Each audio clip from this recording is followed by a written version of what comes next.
All right. I want to introduce to you guys Ryan Walker. He's the Executive Vice President of Heritage Action for America. They are doing some innovative stuff, both to keep Congress from spending money, key, and also to help President Trump. Ryan, good to see you. Good to be with you. All right. So you guys have launched this $1 million effort to support President Trump's cabinet picks. Walk me through what that entails.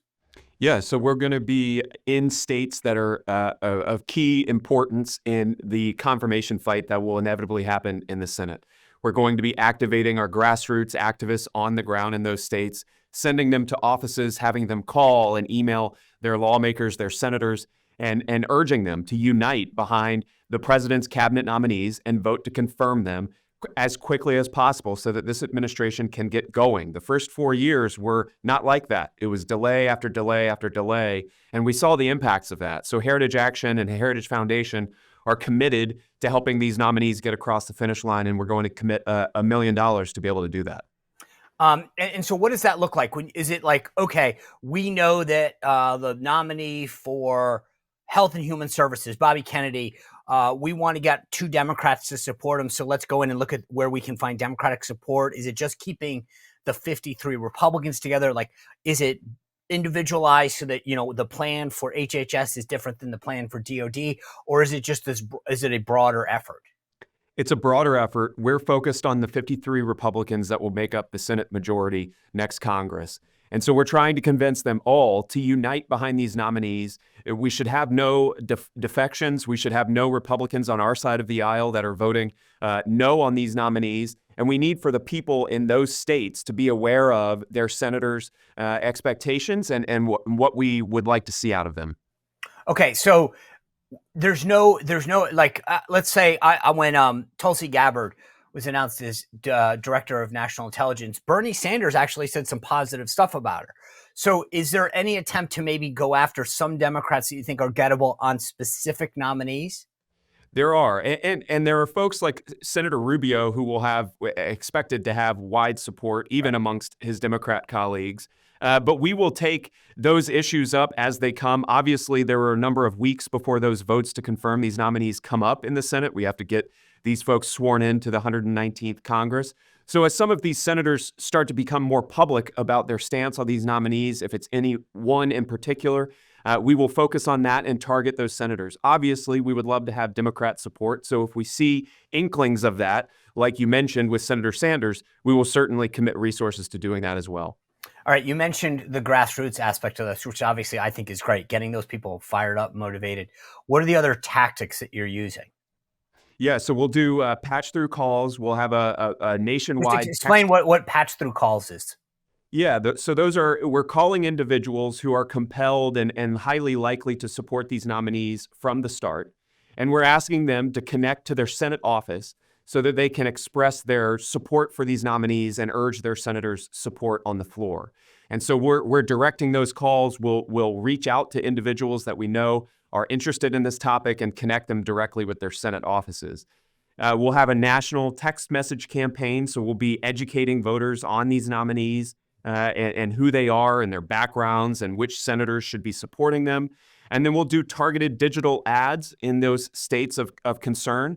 And I think we'll have a national media campaign and a television ad campaign that will accompany all of that work as well. Okay. Are there any Republicans I've got to imagine, I'm just thinking through the list right now, but a Ted Cruz, for example, I think he's going to be pretty solid on every Republican nominee. On the flip side, I think a McConnell from Kentucky might be somebody that you have to worry about in a lot of these. So how adaptable is it to make sure that you're focusing on a McConnell, for example, that you may lose?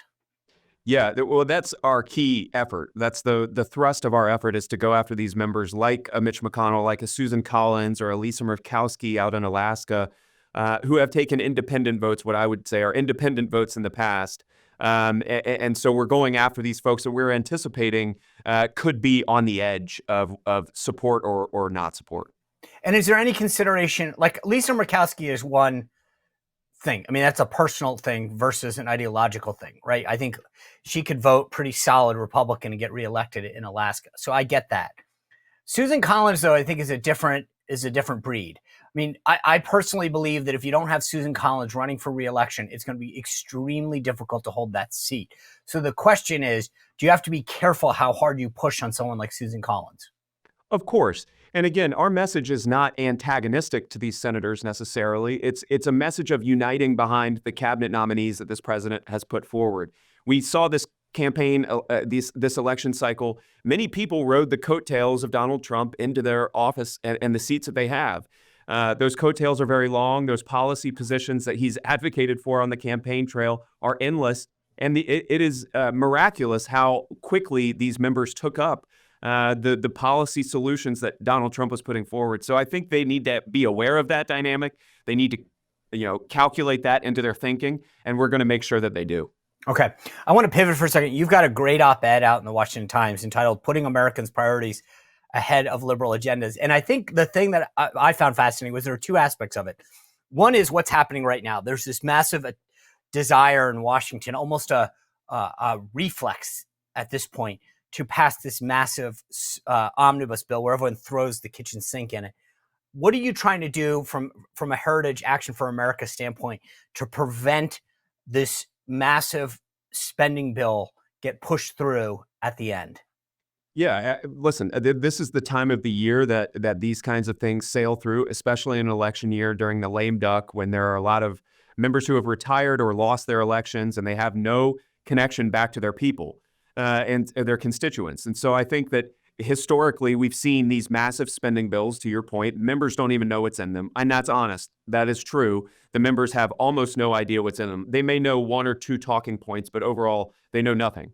And so instead of having to negotiate with Democrats in a lame duck session of Congress, our advocacy is that Republicans put forward a 3-month CR to get into 2025, into March of next year, to allow a trifecta government controlled by Republicans to have their imprint on the omnibus. And on the margin, that is a much better product than anything that would pass in December, 5 days before Christmas, with Democrats at the negotiating table. So on net, in March, we're in a better position than we are now. How serious do you see the issue of spending and debt reduction becoming in this next Congress? I think it'll be substantial. Reconciliation is a package. It's a process, really, that the House and Senate use to quickly pass legislation, mainly budget related. And Republicans have taken up this idea of reconciliation and are putting together a package that they'll bring to the floor in the first 6 to 8 months of the Congress. We're $36 trillion in debt. We've got to do something about it. And members need to wake up and realize that. But as long as we're going through this broken appropriations process where we're doing omnibus spending bills once a year, I think that we're going to continue to see the results that we've seen over the last, 15 or 20 years. Yeah, $36 trillion in spending. Unreal. And if we don't get our act together soon, that interest on that debt payment starts to really crowd out the basic necessities of actually government. Ryan Walker, thank you and everything that you guys at Heritage Action for America are doing over there to keep us in check spending and to support President Trump. Greatly appreciated. Guys, we have a great week and further ahead coming your way. Megyn Kelly's going to be here. Tom Homan's coming up. He's our new border czar. Congressman Jim Jordan, Bill O'Reilly, Seb Gorka. Make sure you're hitting that notification button. You're never going to want to miss that because that ensures you get the show every day. A lot of great guests over the next couple of weeks. We're going to continue that well through the new year. Make sure you're signing up for my newsletter every week, SeanSpicer.com. It's free. You get to hear great insights there that we don't always get to on the show. Appreciate you being with us. Check back in tomorrow. Megyn Kelly on Friday, by the way. So have a great night. We'll see you back here tomorrow. Thanks. Well, if you enjoyed this content, make sure to like this video, subscribe, and click the notification bell to get more.